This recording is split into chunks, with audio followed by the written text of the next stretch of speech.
Hello friends नमस्कार जय माता रानी मु मोनालिसा आपण को स्वागत करुच्ची आज मिनी ब्लॉग को। तो आज आज सकाल 5टारू आम आड़े माने वर्षा आरंभ हो जाइतिला। तो माने बहुत प्रबल माने वर्षा होउतला।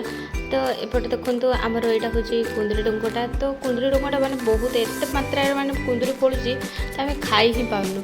तो एटा देखंतु आमर से बाड़ी पछपटा देखंतु बहुत माने पानी एमती बहुत जमी जाइतिला। तो माने बहुत वर्षा ହେଇची। तो राति एमती टिके वर्षा होता किंतु सकाल 5टारू आमर बहुत माने लागिकी पानी रही माने वर्षा दौला। तो एपटे आमर देखंतु एठी किछि बैगण गछ लागितिला। तो एगुडा सब बुड़ी जाइछि टिके।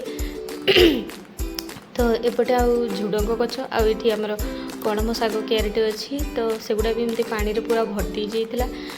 आउ सेपटे भी आमर बहुत किछि माने सेपटे भी पनीपरिया किछि लागिछि। तो मु एबे सेपटे जिबिनी कारण सेठी माने बहुत एने कादो हेइतिबो। तो एठी देखंतु तांको बाप झियो तांकर बुलाबुली करिके आसुछन्ती। तो सेपटे बहुत पानी भी जाम हो जाइतिला बोधे से सेपटे क्लीन करिया पे जाइतिले। तो झियो दिन बेले बहुत चिड़चिड़ी होउतला तो बुली जिया पे। तो वर्षा भी होउतला तो मु वर्षा रे माने कुआडे भी ताको बुलेइबा को नै नथली। तो ये देखो ता बाबा एबे बुले दौरान। तो मुझे भजा भी बसई देती। तो मैंने दिन बेलर खाइबार मुझे किसी माने परिवा सब काटी नहीं। तो यहाँ मु भेंडीटा को मुझे बर्तमान भाजी दूली। तो ये हूँ जह्नी आटा हूँ कोलथ डाली आटा आमर शाग कोशला शाग। तो वर्षा पागरे जो कोलथ डालीटा खाइबार मजा ही किसी अलग माने यहाँ मो दीदी जो गाँव आसते तो सी आनी। तो मुझे सब किसी भजा भजी सब मुझे सब सारदेवी। तो मुझे देखो सब रेडी कर नहीं। तो ये बाबा को मुझे खावाई देदेवी। तो खाइबार मुझे नहीं उषुना भात आउ मिठा आंब आचार आउ भेंडी भजा आटा हूँ कोशला शाग आउ जह्नी भजा।